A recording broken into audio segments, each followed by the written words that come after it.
मेरे प्रिय साथियों, एक बार फिर से आप सभी लोगों को मेरा प्यार भरा नमस्कार। साथियों, आप सभी का मेरे YouTube channel English with JK sir में बहुत बहुत स्वागत है। साथियों, मैं आशा करता हूं कि आप सभी लोग सकुशल होंगे और अपनी पढ़ाई को ईमानदारी से कर रहे होंगे।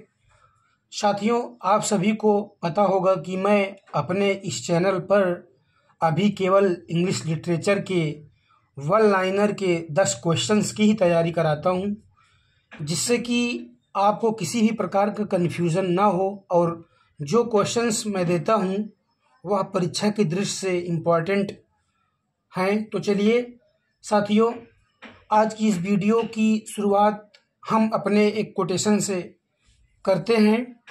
तो कोटेशन है, एक खुशहाल जीवन जीने के लिए यह स्वीकार करना ज़रूरी है एक खुशहाल जीवन जीने के लिए यह स्वीकार करना ज़रूरी है कि जो कुछ भी हमारे पास है वो ही सबसे बेहतर है। तो चलिए साथियों, क्वेश्चन नंबर 401 देखा जाए। क्वेश्चन नंबर 401 है, a type of incident device और formula which recurs frequently in literature is known as. तो इसका आंसर हो जाएगा मोटिव। इसका आंसर मोटिव हो जाएगा। विच pledge of Shakespeare has story of star crossed lovers. तो इसका आंसर हो जाएगा Romeo and Juliet. Romeo and Juliet Shakespeare की एक ट्रेजेडी मानी जाती है, जो कि 1595 में लिखी गई थी। यह रोमांटिक ट्रेजेडी में आती है और यह पब्लिश्ड 1597 में होती है। और इसमें जो ट्रेजिक फ्लॉ होता है वो क्विक डिसीजन होता है। तो चलिए साथियों, क्वेश्चन नंबर 403 देखा जाए। क्वेश्चन नंबर 403 है, which play of Shakespeare describes the 7 ages of man. यानी ऐसा कौन सा प्ले है जो शेक्सपियर ने उसमें 7 एजेस ऑफ मैन की बात की है। तो उसका आंसर ये है, as you like it. As you like it एक कॉमेडी है जिसको शेक्सपियर ने लिखा है और इसको 1599 और 1600 के बीच के लिखा था। यह पास्टोरल कॉमेडी मानी जाती है। इसकी सेटिंग जो है वो फॉरेस्ट ऑफ आर्डन में होती है। इसका सोर्स थॉमस लॉज के रोज़ालिंड से लिया गया है और इसका थीम जो होता है वो लव होता है। और यह इसमें एक फ़ीमेल रोल होता है, रोज़ालिंड इसका एक फ़ीमेल रोल है, जो शेक्सपियर के सभी प्ले में सबसे लॉन्गेस्ट फीमेल रोल है। तो साथियों, आपको पता होगा कि इसमें ह्यूमन लाइफ के 7 स्टेज को बताया गया है, जो कि क्वेश्चन में यही पूछा गया है। तो क्वेश्चन नंबर 404 देखते हैं। क्वेश्चन नंबर 404 है, all the words a stage occurs in Shakespeare's. तो ये लाइन कहाँ से ली गई है? शेक्सपियर के प्ले से। ये लाइन भी शेक्सपियर के एक कॉमेडी है, एज यू लाइक इट, उसी से ये भी ली गई है। अब क्वेश्चन नंबर 405 देखते हैं। क्वेश्चन नंबर 405 है, who called Dryden the father of English criticism. तो इसका आंसर हो जाएगा मैथ्यू अर्नाल्ड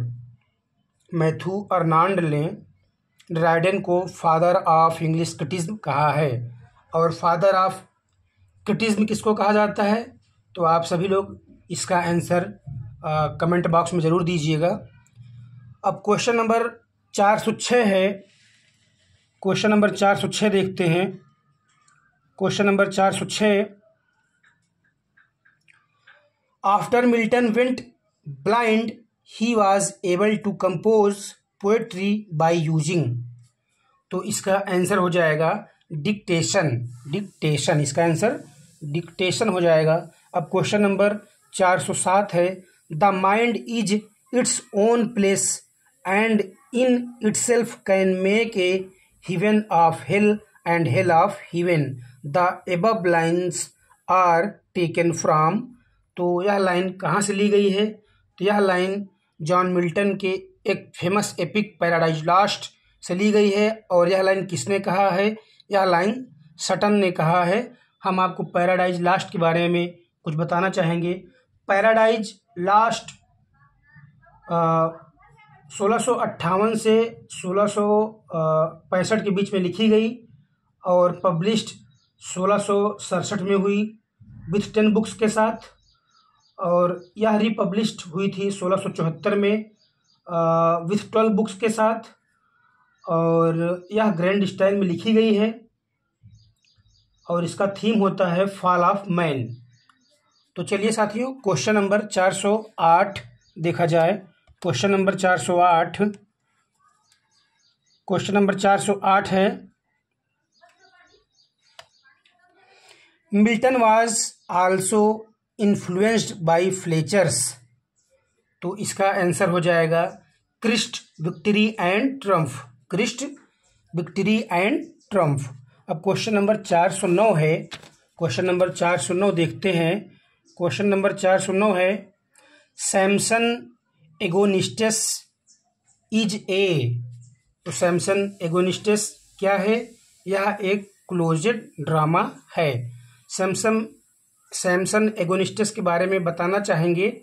यह क्लोजेड ड्रामा है और क्लोजेड ड्रामा का मतलब होता है not to performance only read, यानी जिसको परफॉर्मेंस ना किया जाए, सिर्फ पढ़ा जाए, उसी को क्लोजेड ड्रामा कहा जाता है।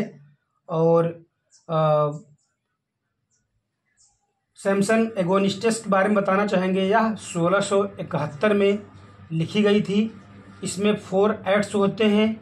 यह वर्स्ट ट्रेजेडी मानी जाती है और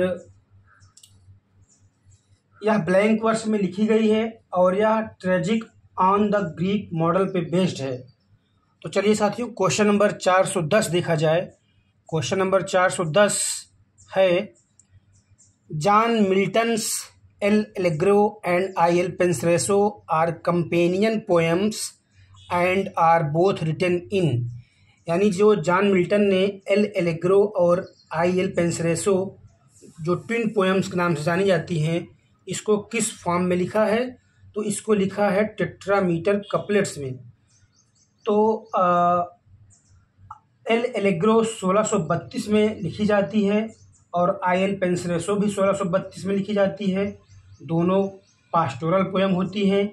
एल एलेग्रो मीन्स होता है हैप्पी मैन और यह इन्वोक्स किया गया है गॉड ऑफ मर्थ को, और आई एल पेंसरेसो मीन्स होता है मेलंकली और सैड मैन और यह इन्वोक्स किया गया है गॉडेस ऑफ सैडनेस को। ये ट्विन पोएम्स कहलाती हैं और ऑक्टोसिलेबिक फॉर्म, जिसको टेट्रामीटर कपलेट कहा जाता है, उसमें लिखी गई हैं। तो चलिए साथियों, आज का यह क्वेश्चन आखिरी था। तो साथियों, मैं उम्मीद करता हूं कि आप सभी लोगों को यह वीडियो ज़रूर पसंद आई होगी। अगर साथियों आप सभी लोगों को वीडियो पसंद आई है तो हमारे चैनल को सब्सक्राइब करिए, कमेंट करिए, लाइक करिए और अपने मित्रों को भी शेयर कीजिए। साथियों, मैं ईश्वर से यही प्रार्थना करता हूं कि हमारे सभी साथियों का सिलेक्शन इसी भर्ती में हो जाए, ताकि आपकी और आपके घरों की समस्या दूर हो जाए। लेकिन साथियों, इसके लिए आपको अपनी पढ़ाई को पूरी ईमानदारी के साथ करना पड़ेगा। साथियों, अगर यह मौका हाथ से चला जाएगा तो आपको दूसरी भर्ती के लिए 3-4 वर्षों तक इंतज़ार करना पड़ेगा। इसीलिए मैं आपसे विनम्र निवेदन करता हूं कि अभी भी समय है। आप एकदम दिन और रात कायदे से अपनी पढ़ाई में लग जाइए और ईमानदारी के साथ पढ़िए। इसी परीक्षा में आप सफल हो जाइए। मित्रों, आप सभी लोगों ने अपना अमूल्य समय दिया, इसके लिए मैं आपको दिल से धन्यवाद करता हूँ। Thank you so much.